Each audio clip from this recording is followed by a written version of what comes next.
제41장.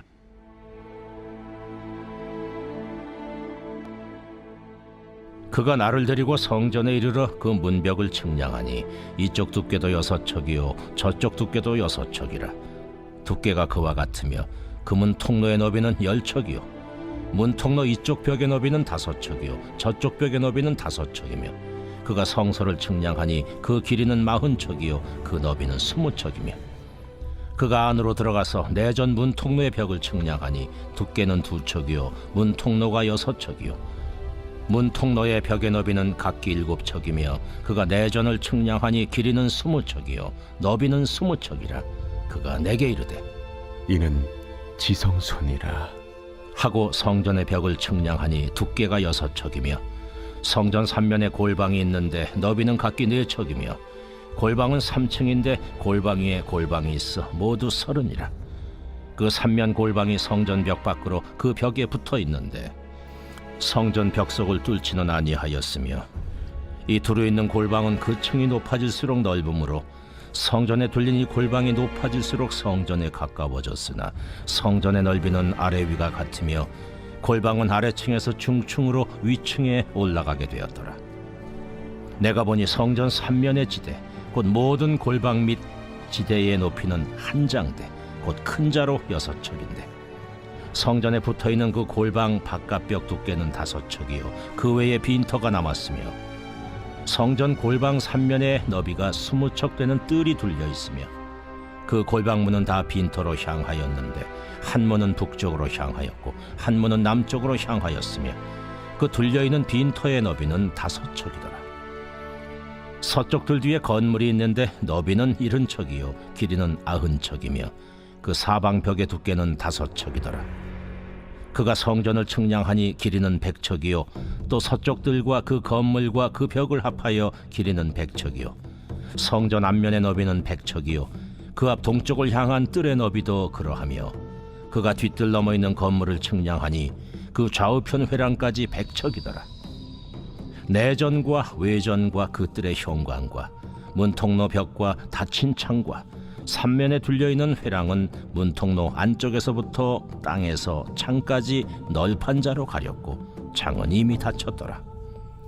문통로 위와 내전과 외전의 사방벽도 다 그러하니 곧 측량한 크기대로며 널판 자에는 그룹들과 종려나무를 새겼는데 두 그룹 사이에 종려나무 한 그루가 있으며 각 그룹에 두 얼굴이 있으니 하나는 사람의 얼굴이라.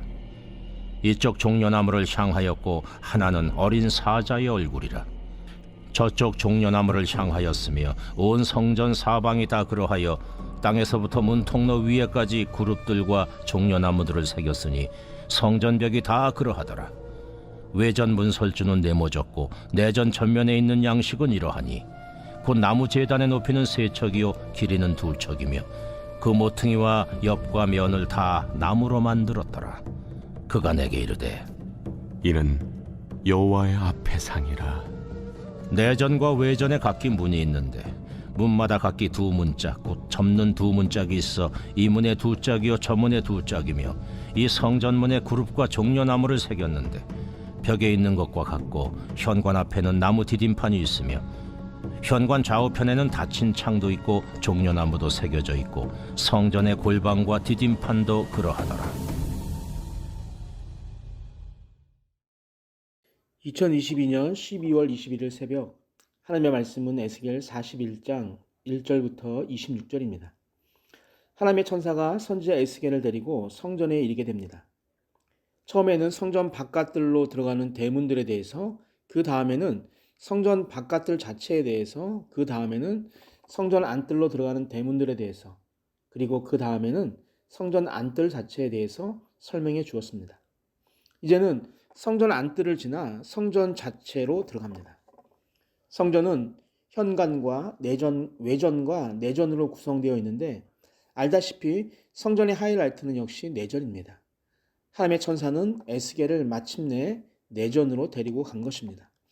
여기서 내전은 지성소를 말합니다. 지성소는 성전 내부에서 유일하게 가로 세로가 각각 20척으로 정방형 장소입니다. 정방형은 거룩과 완전을 상징하는 것으로 지성소의 정방형 구조는 안뜰과 성전 외벽의 정방형 구조와 병행을 이루면서 하나님의 백성은 구별된 사람이어야 되고 그들의 삶은 하나님 앞에 온전히 구별되어야 함을 계시하고 있습니다. 또한 성전 본 건물 안에는 3개의 통로가 있었는데 이 통로는 지성소로 가까워질수록 점점 더 좁아지는 것을 알 수 있습니다. 안뜰에서 성전 현관으로 들어오는 통로는 14척이었고 또 현관에서 성소로 들어오는 통로는 10척이었고 마지막 성소에서 내전 즉 지성소로 들어가는 통로는 6척으로 점점 더 좁아진 것입니다. 이처럼 점점 좁아지는 구조의 변화는 지성소의 신성함과 거룩함을 나타내고 하나님이 임재하시는 지성소에는 아무나 함부로 들어올 수 없는 특별히 구분된 공간이라는 것을 보여주는 것이라 할 수 있습니다. 4절을 보면 그가 내전을 측량하니라고 말하고 있습니다. 에스겔을 안내하는 천사만이 혼자 들어가서 지성소의 크기를 측량하였고 에스겔은 지성소 바깥에서 기다려야 했습니다.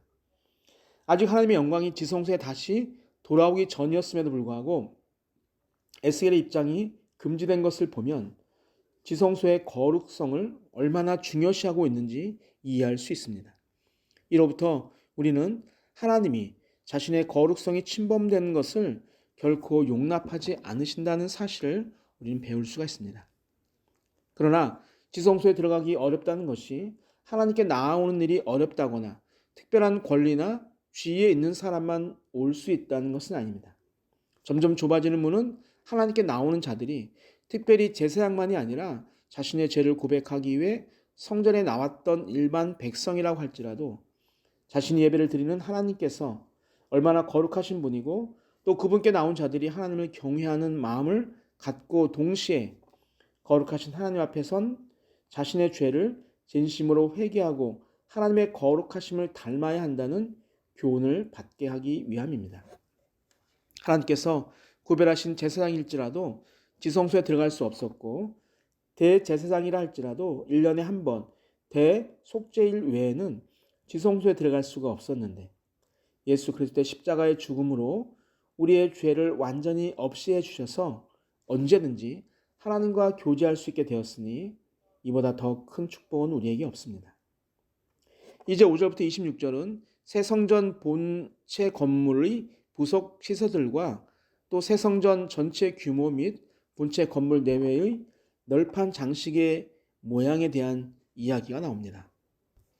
지성소가 있는 곳은 전체 성전의 3층에 해당하는데 3층 지역에는 중앙에 있는 지성소 말고도 90개에 이르는 방들이 있었습니다. 6절을 보면 골방이 있어 모두 30이라고 밝히고 있어서 방이 30개로 보이지만 원문을 보면 30개의 방은 층마다 있었기 때문에 총 90개의 방이 있었다는 것을 알 수 있습니다. 8절부터 11절에서는 골방 둘레의 뜰과 골방의 외벽 등에 대해 소개하고 있는데 성전 본 건물이 성전의 안뜰보다 6척, 즉 3.2m 더 높은 지면에 지어졌음을 밝히고 있습니다. 골방 벽 두께는 5척이고 성전 골방 3면에 너비가 20척 되는 뜰이 둘러 있었고 골방 문은 다 빈터로 향하고 있음을 말하고 있습니다. 12절부터는 서쪽 건물과 성전의 넓이에 대한 기록입니다. 건물의 너비는 70척, 약 37.2m였고 길이는 90척으로 약 47.8m였습니다. 그런데 성경을 자세히 보면 부속 건물의 길이와 너비가 모두 100척인 정방향이 되는 것을 알 수가 있습니다.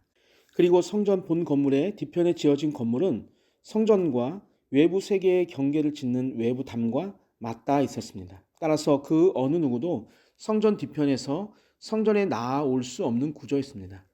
이 말은 어느 누구도 성전 뒤편에서 성전에 접근한 것을 막기 위한 것이라 할 수 있습니다.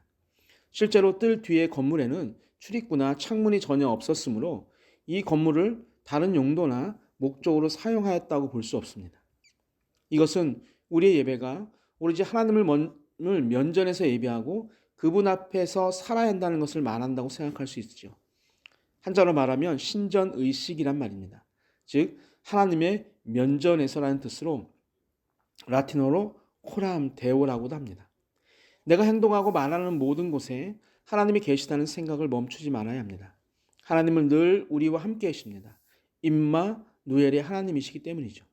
하나님이 지금 나와 함께 하시고 나를 지켜보고 계신다는 것을 믿는 자라면 거짓을 말할 수 없고 함께하지 않는 동료를 욕하고 저주하는 행동을 할 수 없습니다. 하나님이 다 보고 계시다는 생각을 하는 자는 늘 경건하고 거룩한 모습으로 살기 위해 최선을 다할 수밖에 없습니다. 거짓말을 해서 잠시 위기를 모면할 수는 있습니다. 그러나 세상은 그 거짓말에 속을 수 있지만 하나님을 절대로 속지 않습니다. 그리고 우리의 그런 모습을 기뻐하지 않으십니다. 거룩한 자의 행동이 아니기 때문입니다. 산들 공동체 모두는 코람데오의 마음을 늘 간직하길 바랍니다. 하나님 앞에 있다는 것을 인식하며 살아감으로 지금과는 다른 모습으로 살아가게 되시기를 주님의 이름으로 축복합니다. 아멘. 사랑의 하나님 아버지, 아무나 들어갈 수 없었던 지성소였지만 예수 그리스도의 십자가의 죽으심으로 우리의 죄를 사하심으로 언제 어디서나 하나님을 만나고 교제할 수 있게 하심에 감사드립니다. 우리를 그런 거룩한 자로 만들어 주셨으니 그 거룩함을 잃지 않기 위해 늘 하나님과 교제하는 삶을 살아가게 하여 주옵소서. 거룩한 삶을 살기 위해 코람데오, 하나님 앞에 선자의 모습으로 살아가길 원합니다. 우리의 삶에 영원한 동반자가 되시는 예수님의 이름으로 기도하옵나이다. 아멘. 우리 함께 기도하겠습니다. 첫 번째, 우리가 서야 할 곳과 머물러야 할 곳을 잘 분별하는 지혜로운 자가 되게 하옵소서. 두 번째, 예수 그리스도 안에서 한 형제가 된 자는 누구든 소중한 자로 존중받아야 한다는 사실을 잊지 않게 하옵소서. 마지막, 코람데오의 마음으로 거룩한 삶을 살아가게 하옵소서. 우리 함께 기도하시겠습니다.